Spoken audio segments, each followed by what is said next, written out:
Tom. How the hell are you, sir? I'm perfectly fine. You are? I'm perfectly fine. Son of a bitch. What an honour, you son of a bitch, to give me this opportunity. Oh, it's all my cheers, pleasure. Man. Absolutely. So. Well, we'll see. We'll see.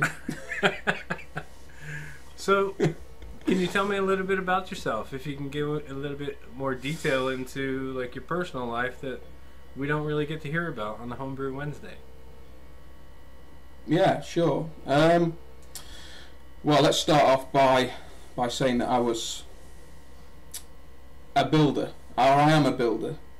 Went to college, did my bricklaying, 3 years, never touched a brick in the workplace because we were working with stone and stuff like that. And basically, the guy I was working with, he went nuts, and probably due to working with me.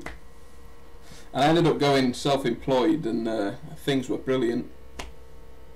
And then the recession hit, and the phone just stopped ringing. And I'd met Abby at the time, my now wife, and the father-in-law just said, "Hey, leave the flat that you're in, come and live with us." And so I did. And it was while I was there, I thought, do you know what? I'm going to give brewing a whirl. I want to try it, but I didn't think it was fair to do it in the house because I'd already moved all my stuff in, and it's, from what I had seen on YouTube, it was quite an involved process with quite a bit of mess if you're new to it. So I held off, and then we moved in here. So homebrewing, was that a result of the recession and lack of funds in order to be able to have some beer, or was it just because you were interested in it and wanted to start it up as a hobby? Yeah, man, lack of funding. I mean, I loved having a beer, mainly sort of when you got in from work, you know, on a Friday night, ready for the weekend. But money got tight, really tight, and I actually owe a lot to the in-laws because I'd only been with Abby for probably 3 or 4 months, and he just rung me up and said, "You're coming to move in with us," and didn't charge me a penny for living there. He was he's a cool guy. Sounds like some good in-laws. But also, yeah, fantastic. Actually got me a job working with him at this plumbers merchants. I was the delivery driver, and he was my sort of supervisor. I tell you what, we had so many laughs at that place. It was unbelievable. But another thing is, I quite enjoy. What? I'm such a serious guy. But basically, I enjoy sort of watching things progress and learning how to do things, and I obviously liked and enjoyed drinking beer, and I thought, you know what, that looks pretty damn cool. Saw a couple of videos on YouTube, and I sort of got hooked on it. I thought that's something that I could really enjoy doing. So who did you start off watching on that's YouTube to get you started in homebrewing? Well, there was obviously the big hitter over in Canada, Right. Craig. Started off watching his stuff, and there was another guy, Terpsichorean kid, Joe. I tend to find people who are doing videos, and if I click with them, if I find what they're saying is interesting, or they come across quite funny or something like that, you know, I sort of get drawn in, and I'm interested in what they're doing.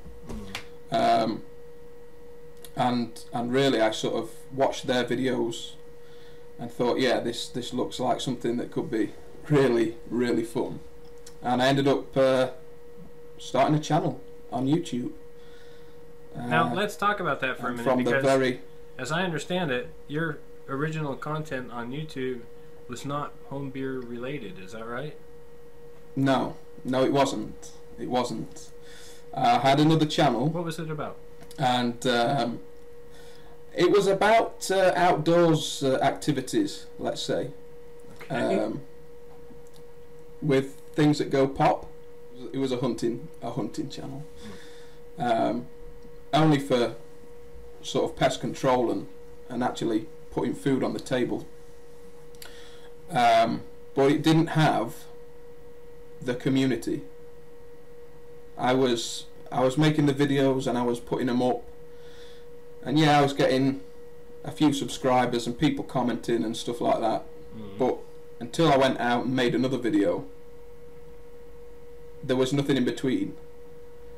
And I did it with my brother-in-law, and he lived at the other end of town, and whenever we wanted to shoot, he had to make sure he could get to me, and we had to make sure the weather was fine because we were shooting outside, and it was really difficult because you're waiting for something that's not supposed to be jumping out in front of you, and you've got to capture it and sort of talk about it to make it interesting.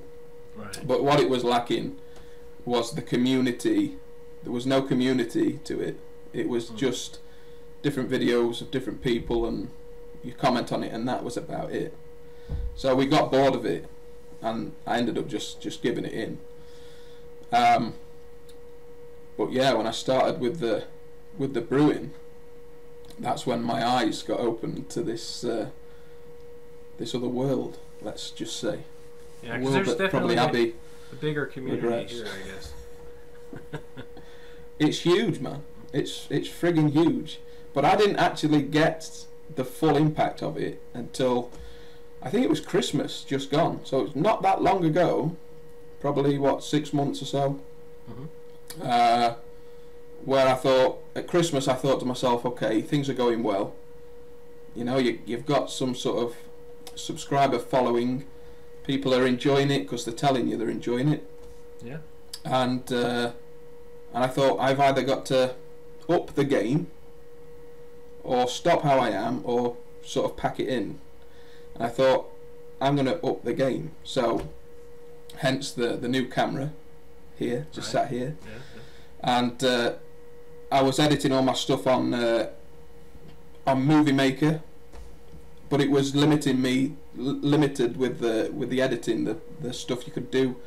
I thought, now I'm gonna get a proper editing suite, get a new camera, and really sort of look after the channel a bit better. And so what kind of camera is it that you're using? It's the Nikon D7000. Okay. I'll get the little bitch out. Son of a bitch. The son of a bitch. So there she is. Nice housing. All singing, all dancing, and I don't know what to do with it really, apart from record things. Now, so.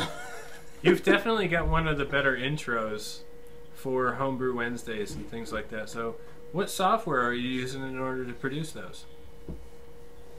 I'm using Sony Vegas 10, I think it is. But the thing was, I'd seen other videos, and my thinking behind it was, I'm watching other people's videos, and they're really up with the editing. They're adding stuff that's quite interesting to sort of break up the mundane video. And I thought, I need to do that, because I need to look after the people that have subscribed, and I thought I need to sort of do it. And I enjoy doing it. I enjoy editing things up, and the amount of time I spend at the computer just laughing to myself, because I've edited up something that someone said or something's happened, and I sit up here laughing, and Abby shouts up, "Oh, what are you laughing at?" I was like, nothing. Then she can hear me like talking through the speakers. So I enjoy doing it, but it takes. But it takes a long time. It takes up a lot of time. So how long have you and Abby been together? It's 7 years this Christmas. Wow. 7 years at Christmas, and we've been married. We'll have been married 2 years this July. So still newlyweds. So yeah, we'll have a second. Yeah. We'll have a second wedding anniversary, and then the baby will arrive. So it's gonna be hectic. When is the baby due? What was it? July? Due the 11th. Wow. 11th of July. So do you guys know what it's going to be? So that's yet? been another thing. It's a girl, little girl. And do you have a name picked out? So, we sort of do, but we don't know if we're going to be changing his minds. Okay. So Still under wraps. she's quite superstitious about naming stuff before it's here. Oh. You know, okay. whereas I'm just like blurting it out left, right, and centre. But hey, but yeah, we're really looking forward to it, and I'm going to try my utmost to capture a lot of the birth for you, Tony, and for you guys watching. You know. I've done a bit of important brewing already because I knew that close to the time of shipping is going to be the time when she's here. So I've had to sort of think ahead and try my best to get it out of the way. So now, you know, we've seen sort of a decrease in videos from other brand new fathers like Matt Kapinski, right, of Homebomber Brewing, now St. Clair something. He's going to kill me for not remembering. But also Brewmaster Ben. He's sort of decreased in video outputs, but he still does put them out as regularly as he can, and we all understand that. I mean, it's perfectly. Those of us who are fathers, we know that your priorities change, and that's a good thing. Sometimes. Yeah, well, I'll soon find that out. I'm sure. I'm sure. I'm sure but, you get it was enough funny because I was that already, so I won't continue on that. Yeah, man, yeah. I was talking to Abby actually, and I said I bottled the beer for this event, and she says, well, you're gonna have 2 weeks off when she's here. You could do all your brewing then. I was like, what? If I knew that, I'd have hung on. But I was like, oh, she's saying that now, but when it actually happens, I've got to make sure I'm there. So. Speaking of events, you pretty excited about the SJ Pour Challenge? I'm extremely excited about it. Extremely excited, and big thanks to everyone that's sort of helping to organise it in such a professional way. I didn't expect it to be like this. You know, I thought it was going to be good, but not to this level of thought. So you guys that are doing the hubs, man, that's a lot of work, and you're doing a smashing job of it. But I'm looking forward to it. I was lucky enough last year to taste some of the SJ beers from the UK leg. Right. I was completely sort of took aback by it. I didn't know it was happening. I ordered a kit from Harry, and in this kit was another box with a little note, and I've still got this note. It's on a bit of cardboard, just penned on a bit of cardboard, and it just said, here's a little something for you, mate. Wait for instructions, Harry, and a smiley face. And I've still got it downstairs. I opened this box up, and the SJ beers were there. He invited me to do a few tastings, and I thought this guy's genuine, you know. So yeah, that sort of got me hooked with competition. You know, thinking about what I would do. At the time, I was still doing kit beers. I just got the brewery sort of plastered out and painted, but I hadn't done any all grain brewing, so I couldn't enter it. But it was really good to sort of taste everyone's beers, and so I'm looking forward to that again, Tony. But I'm looking forward to having one of my beers in it. It's all about this, baby. It's all about this. Awesome. Yeah. And you said I wouldn't fit in it, Harry. You said it was too small for me. But I'm goddamn in it. I'm only just in it. Poor old SJ on the back. He's doing that, isn't he? But on the back of mine, guy's pulling a face like he's got wind, I'm sure. My back's stretching him out. There you go. Sorry, SJ. I love you. Mm. So speaking of challenges, So how was your experience Yeah. with the Smash Off? Did you get a chance to taste any of those? I have got them ready to taste. By the time I got them, I was working on calls for the next sort of weeks. I was covering people and doing my own, which meant I had blocks where I couldn't sort of drink anything because at any moment I could be called out. So they're chilling, and I need to crack on with them. So I'm going to find a bit of time, hopefully, over the next couple of days, and bang a few out. But, All right. Well, I've got a I'm surprise looking for forward to you. tasting them. So. I've got a little bit of a surprise All for you. right. I'll be right back. Oh God! You son of a bitch!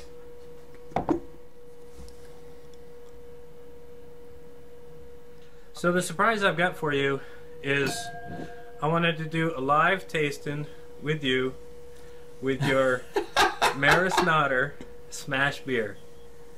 So how about that? You said it right. Can I do this You now? said it right.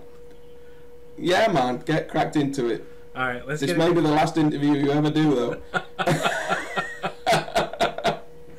God damn it! Tom's poisoned him. I never even got time to do mine. Son of a bitch.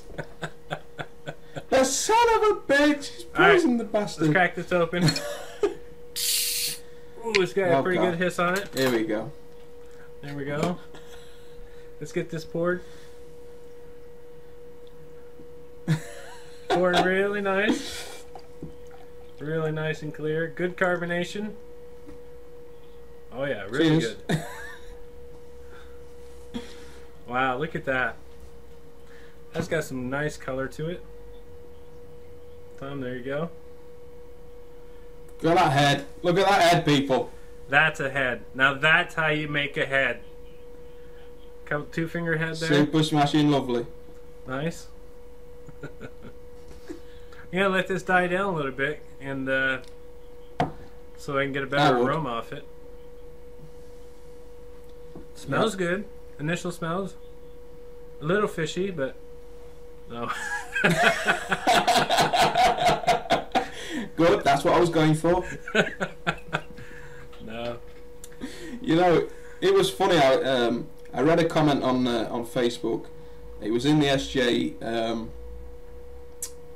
page, and someone said something about I entered a beer. Someone was reviewing it, and they said they could taste melon, and they thought that was an off flavour. But I was going for off flavours. I was going for melon. Mm-hmm. And SJ put, just put what you want to put down. You know, if that's what's in it, and they should be looking for it, you know, put it down. Yeah, so I was wondering if I should put down all the off flavours. Melon. You should apple, be getting a musty sulfur. musty taste. Yeah, you should be getting cat piss. I'm not getting That's any one of way that to at go all. I'm down. just getting a fantastic beer. Yeah, I was going to type the comment out, and I was like, no, don't. You'll just upset people. Should I give this a whirl? So Yeah, man. Yeah, give it a whirl. now 'Cause we've at least got like. it looked pretty clear when I was pouring it, and I can see the bubbles, the carbonation in there in the center. It's looking pretty good. But in terms of Good. in terms of clarity, it's actually really, really nice. Can't see all the way through it, but it's actually, if I was to rate this on a score from 1 to 5 for appearance, this is a good 4.5 right there, no doubt about it. Holy shit, man. Absolutely. Thank you very much. No, it looks gorgeous. Let's go in for the aroma. I do get a hint of hops on there, no doubt. It's mellow. Like Yeah. on a scale from 1 to 10, I would say it's right around about a 3.5, maybe a 4. But Yeah. but it's there.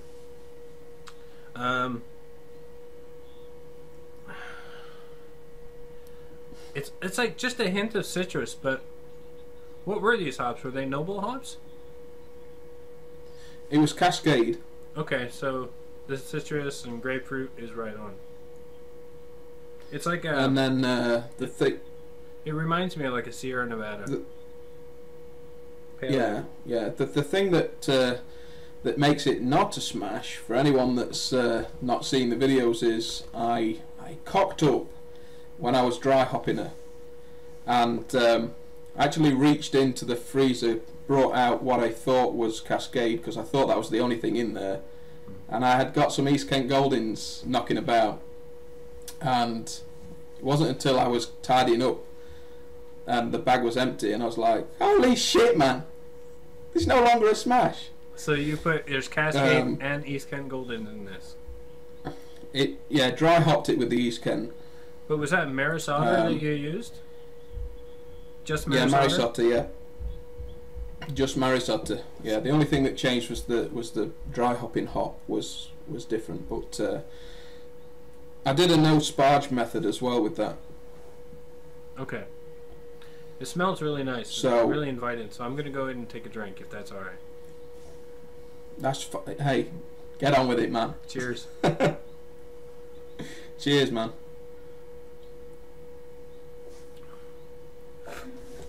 Wow.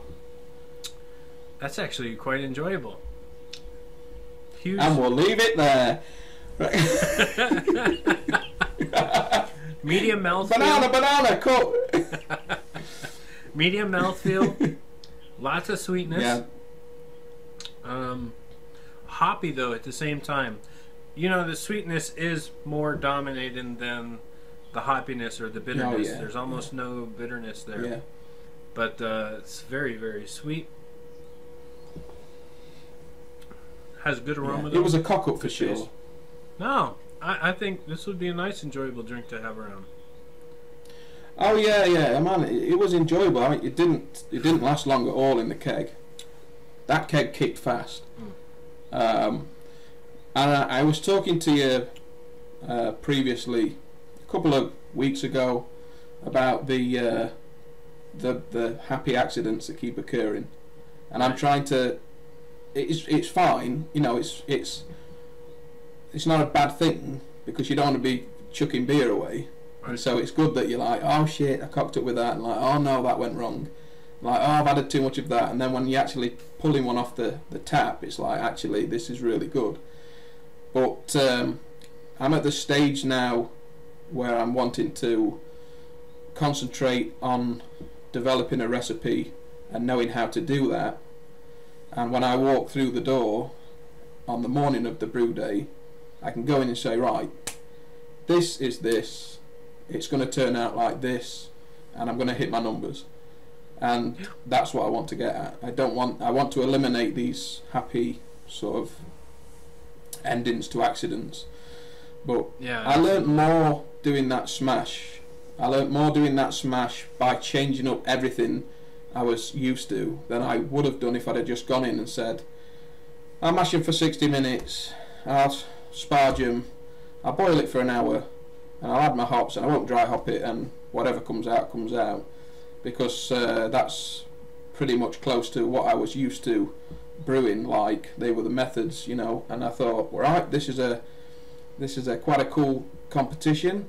I'm gonna, you know, try and do something different. And so I read into the no sparge, and I thought, right then, I'll try that. I've never done that before, see how that works out. And Zippy was on about pre-caramelising your wort, your first run-ins to get a better colour and sweetness, and I thought, right, okay, so I did that, and I thought, well, I'll mash it for longer, I'll boil it for 2 hours, and it was all wrong, but after bottling and tasting it and sort of coming on to Facebook in the community saying, oh shit, something's gone wrong, and then listening to people saying, okay, this has happened because of this, you boiled it too long, so I was very pleased that it turned out how it was. And again, I come clean with Zippy straight away because he'd put a lot of time and effort into it, and I didn't want to, like any competition, I wouldn't want to sort of enter something as a smash when it isn't and just like wing it. I thought that was very honourable of you. So, yeah, sure.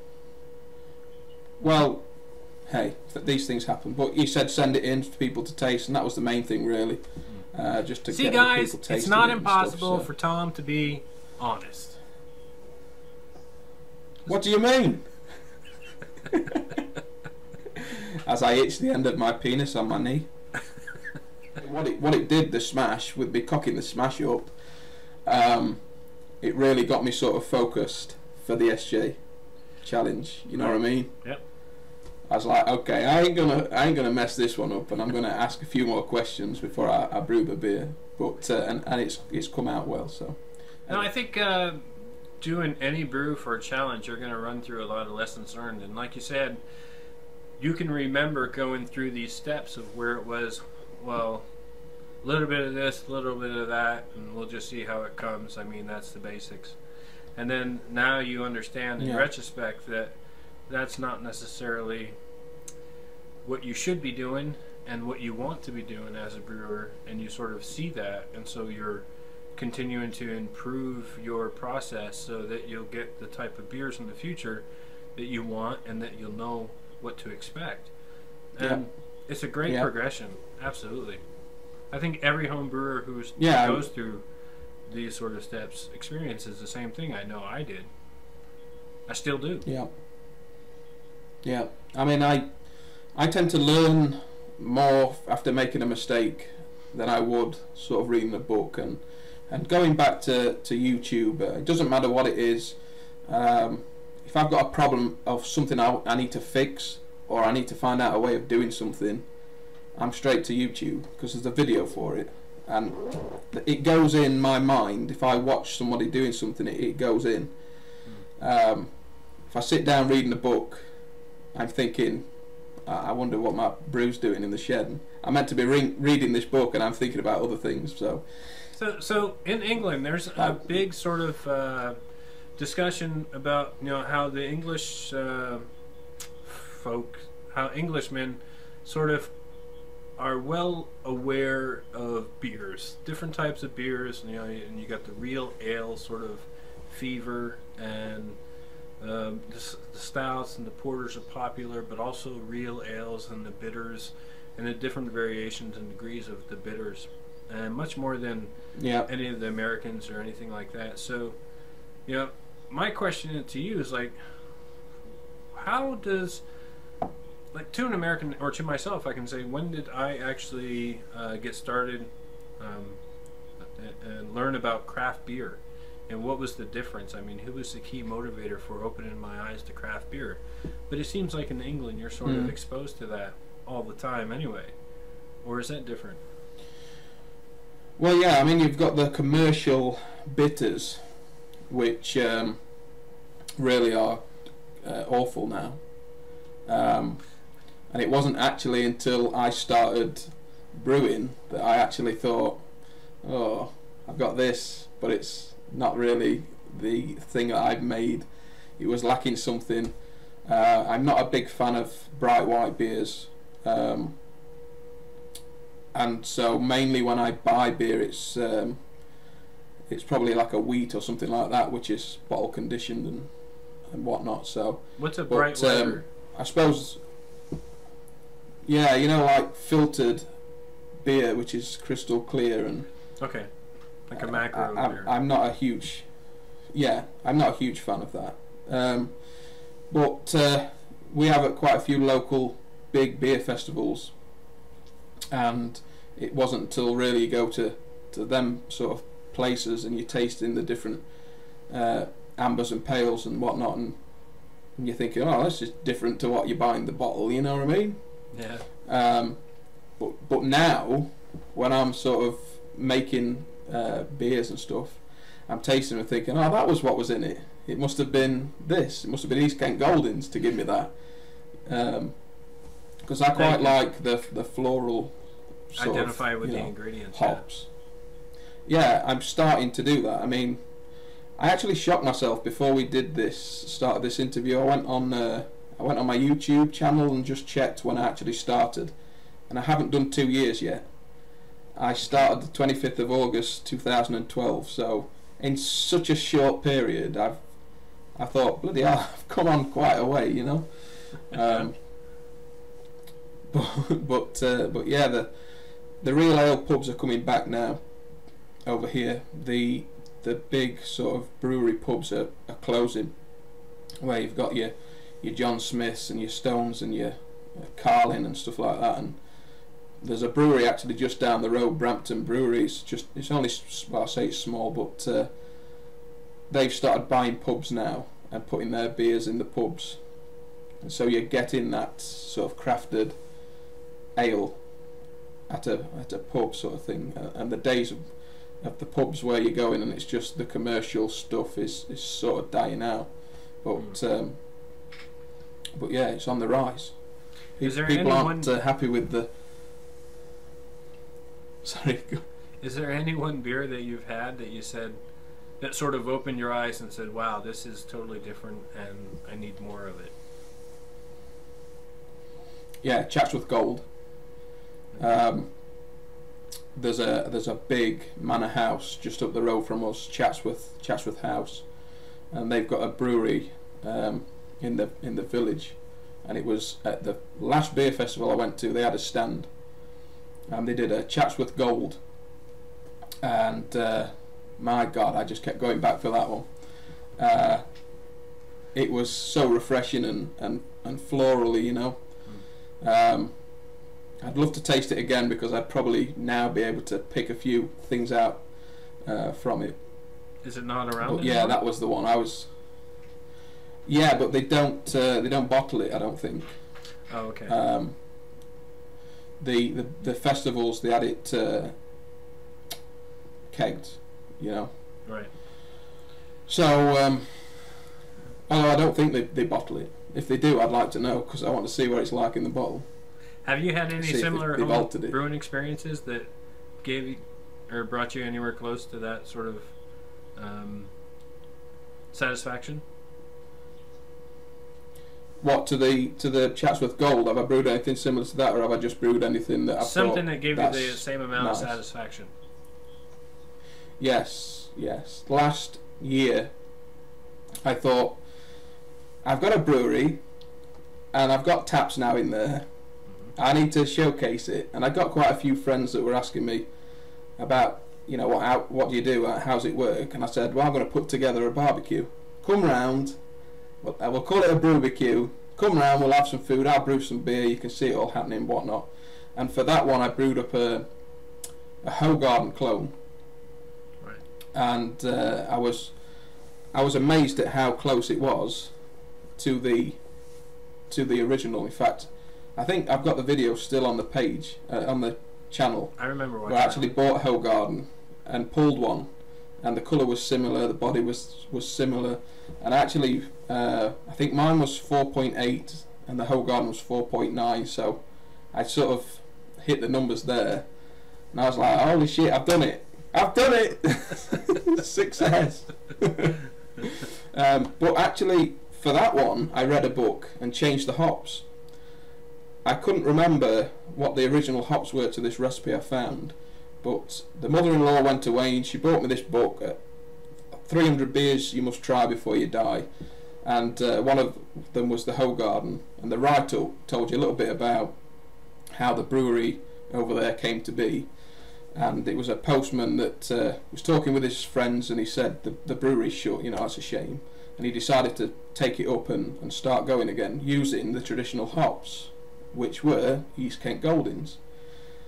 So I thought, well, I'll get rid of the hops that are in it and just use East Kent Goldings, and it came out near enough perfectly the same, so I was happy with that. So have you had any other experiences in the brewery? I mean, like, what was your worst experience so far? God, there's so many to choose from, Tony. I could reel them off left, right and centre. Recently I got a mouse in there, which was nice. I remember seeing because it's all because there's no damp course in there and stuff. It gets stuffy in the summer. I open the doors to let the air in and out, and I shut them when I go to bed. And I must have shut a mouse in there, and it went crazy in there. It went absolutely everywhere. So that was one. That was a bad one. But the worst one was the element in the HLT. I was brewing. Oh no, I was cleaning. So I filled the HLT, heated it up, run it into the mash tun. So I'd got my cleaning stuff. I could clean.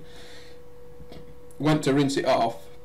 turned the water on, and all the power just went out. There was a massive crack, all the power went out, and I'd not turned the element off. So I drained all the water out. The element was just heating up, and then I just turned the cold water on, and it just hit the element, cracked it, knocked the power off. And that was a day before I went on as anniversary to York, and the whole time I was there, all I was thinking was, oh shit, I don't think I'm going to be able to find another element that's going to fit that hole, and then I'm going to have to start again.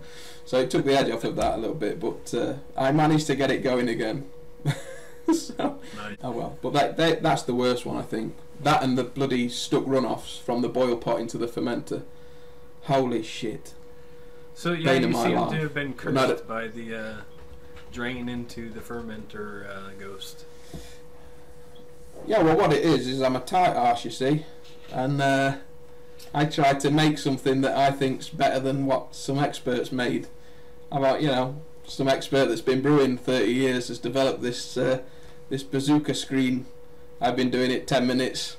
I can get a better thing than that. Yeah, I made a false bottom out of an upturned stainless steel mixing bowl, and it wasn't the job. It didn't do the job. It wasn't the thing for the job, and I don't know why I didn't swap it sooner, but yeah, now I've turned it to the bazooka screen, and it has solved it. I don't worry now about brewing. I love doing it, but I always got to the point where I was getting towards the end of the boil, and I was like thinking, oh god, here comes the fun and games, you know. Might as well just break out the racking cane. Exactly. Well, the famous stuck runoff happened when I was casting. I was doing a live brew cast, and I got a stuck runoff, so I was like, don't worry, use the old siphon. Went and got the siphon, blocked the siphon, then I broke the siphon, so I couldn't use the siphon. Okay. So then I had to get the muslin bag out, sanitised, and a jug, and I'm just like jugging it out, and I was thinking, this is going out live. And I just kept looking over, the comments were like, oh, look at that, laughing at me. And I was just like, just go with it. But at the end of the day, I got that beer into that fermenter, and it was good. You could, so you could brag, say that was your aeration technique. That's the way it goes. Exactly. That's, yeah, shit. Why didn't I think of that? Edit this bit out. So basically, what it is a fancy aeration system. Oh, jeez. So what kind of beer are you brewing for the SJ Pour Challenge? It's an American IPA. I love the hoppy beers. And so I thought, well, what shall I do for the competition? I was umming and ahhing, and I was going to try and do a stout and then add things to it that I'd made, vanilla extract and whatnot, and I thought, well, that's a bit risky, you know. If it turns out well, it'll be like fantastic because you brewed something up and experimented and it's worked. Well, I thought, well, what do I pick? And I just thought, well, you can't make a beer that everyone's going to like, you know. So I just thought, well, I'll brew something up that I like, and there you go. So we did the American IPA, but it was funny because I was talking to Harry about this, and we were both saying it's a bit tricky really, because American IPA would go down swimmingly over in America, where they're used to that sort of high hopped IPA. Yeah. But would it go down well enough in the UK for it to get to that stage? Yeah, and I do remember some comments that, for example, my pale ale was too bitter, too IPA-ish. Well, yeah, it was right over the line, but it didn't really get received well in more circles than it did, I guess. Yeah, and then then if you sort of knock the hops back so it makes it through to the finals, then it probably ain't going to go down well when it gets to, So we had a bit of a laugh about it, and I just thought, just let's do it. So for the international that was interesting. So you can just rebrew it, so it's fresher and yeah, that is true. And I've got the green light off Abby that I can brew in the 2 weeks we're off. I may just do that. So, but incidentally, like the amazing thing is that the beer that I bottled is a prototype. The actual one I brewed up for it didn't turn out as well as the prototype, so Alright. I ended up bottling the first one I brewed, because I went to see Harry and I said, I'll tell you what I'll do, I'll bottle some up. It had only been on the dry hops for 3 days. I said, I'll bottle some up, we'll carb it at yours, force carb it, and try it, just see how it's turning out. And I was really pleased with how it had turned out. I didn't expect it to be sort of like that, so short after being on the dry hops, only after 3 days. But was that the Citrillo? Citrillo beer? Or? Yeah, well, I was going to call it the Amatra, Amatra. There you because go. Amarillo and Citra, and also Amateur. But I have renamed it, but I'm not going to say what the name is, because I think we're trying to keep it so that no one knows what who's doing what. And so I've done the label, and I haven't shown the label, so Okay. I don't want it to become unfair, Tony, you know, where people Yeah. obviously adore me, Absolutely. know that it's mine, and like, well, let's just, no off flavours here, yeah, bingo. So oh Jesus, you have to Well, laugh, because I've never heard it before. So I usually ask people, you know, what are their plans in their breweries in the next couple of years, but I guess your plans for your brewery is on hold for a little while. Or It's going to be on hold, yeah. but what would you like to do? Like I was saying, what I was saying earlier about the getting more involved with the temperature side of mashing and stuff like that. You know, instead of just putting it in and keeping it at this temperature, I've started doing mash outs now for a few. And I was talking to Harry, and he was explaining why, and then I was talking to him about how the prototype for the competition turned out. It fermented through, it was a bit drier than I wanted it to, and I didn't know sort of why, and he said, oh, you know, it's because of this and that, and you need to sort your temperatures out a bit better. So I'm wanting to look into putting the coils in so I can recirculate and keep temperature constant, whatever I want them to be at. But yeah, at the minute, funds are not allowing that to happen. So, and I'm going to be busy, but that's what I want to do. I want to upgrade. I want to upgrade and get everything sort of dialed in well. But I guess in the future we won't be here. We'll have bought a house somewhere else, and so I'm going to make sure that I've got a massive brand new shed that I can set up in and start again with possibly new equipment. So that's I enjoyed making the equipment that I'd got. It's quite enjoyable to sort of think that not only are you mashing the grains yourself, you know, and boiling your wort to get a finished product at the end, but to actually be doing it and think, I built that and I drilled that out, and that's not leaking anymore, and it was, and that's working well, and that's not stuck sparge anymore. And so, you know, I'm glad I did it, but I think in the future I want to get a professional setup, you know. So what do you got in the pipeline? What are you looking on brewing in the next 5 brews? What do you want to brew that In the next 5 brews, I want to brew a few more IPAs, American IPAs. I want to do I went to Harry's Tasted. He did the Falconer's Flight IPA. Man, that is nice. That is really good. And so I want to do a few more IPAs because it's what I enjoy, and I want to get them nailed.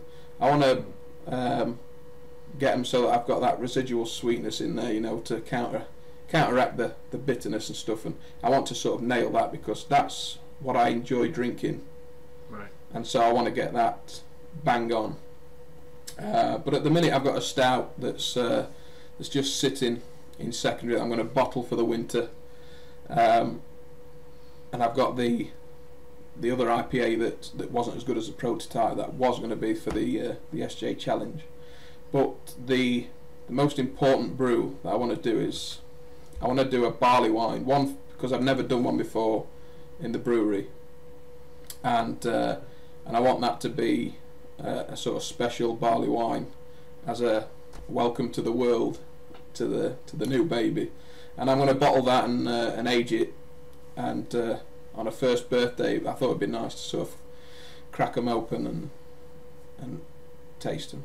So that one's quite important to me. I want to get that one down. I was going to do it this weekend, but I didn't have time in the week to sort of look at a recipe and get stuff together. So I'm just doing the English bitter from Idle Valley Brewing. It's fantastic.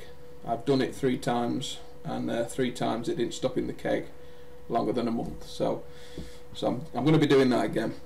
When you brew a beer, do you notice that there's a time frame for your beers when they just sort of peak? And what is that time frame? Is it like 2 weeks after you brew it and keg it, 6 weeks, 10 weeks, if they last that long? Yeah, they never last that long. But I would say that it's probably a couple of weeks. A couple of weeks in the keg, and they've changed dramatically. I mean, I got this one, I tasted this one before I kegged it, and it was okay. I thought, well, it's going to change obviously when it's cold and carbonated. I got it carbonated in about 3 days, and then left it a week, tasted it, and it had changed ridiculously. You know, it was so much better. So yeah, a couple of weeks and they changed for the better. And the same thing happened with the prototype. I tasted that before I dry hopped it, and I was like, man, the aroma of this is something else. But the flavour was lacking, and I was a bit disappointed with it. I probably didn't show it quite as much on camera because I was just amazed by the aroma. And then dry hopped it for 3 days, took a bottle, carved it up, and it had changed dramatically. I was amazed in just that short period of time. So yeah, I guess if people are brewing beer and they taste it straight away and it doesn't taste particularly good or unimpressive, don't throw it away. Leave it for a week, see what happens, I guess. Some time, so yeah. Catching on. So how's that beer tasting? How's it doing? It's fucking shit, man. I know. Don't drink it. Pour it away. If you've got any brass ornaments, just dip them in and I'll bring them straight up. No, it's actually quite good. It is a little bit sweet, but if you get past the sweetness, I know I'm only going to have sweet. 1, and 1's okay like this. 2 is probably too much. Yeah. But, yeah. No, yeah. I like it. I like it. I probably would have scored this right in the middle. At least a high 10. Oh, well, that's fantastic. What more could I ask for? Son of a bitch. Speaking of similar experiences, so I remember way back when coconut IPAs were all the rage, and Colorado Fly Fisherman had did one, Puka NC had did one. I wanted to do one, and then I saw you do one, and then I did one. Yeah. Right about the same time or shortly thereafter. So coconut IPAs were all in. How did yours turn out? It turned out okay. I would want to change up the coconut a little bit. I added fresh coconut to the boil and to secondary, and I think it gave it like a bit of a grassy hint to it, like a fresh grassy hint. Okay. It wasn't overpowering, so it wasn't bad at all. But I'd actually got the idea from, I think Stone were running a competition, and I can't remember who it was, but the Pina Colada IPA, the one with the coconut, where they Ryan took Rashawn and the hops, Robert Masterson. Yeah, where they got the mango and the tropical fruits off the hops, and then the coconut, and I thought, hey, that is a really good idea. I'll try and replicate sort of that. So that's how I come to do it. But an interesting thing occurred is after the party that I took it to had been and gone, which was, God, I took 2 kegs, both full, So that's 80 pints. And there weren't many there, probably 15 people there. I went to bed at 4 o'clock the next morning. Both kegs were emptied.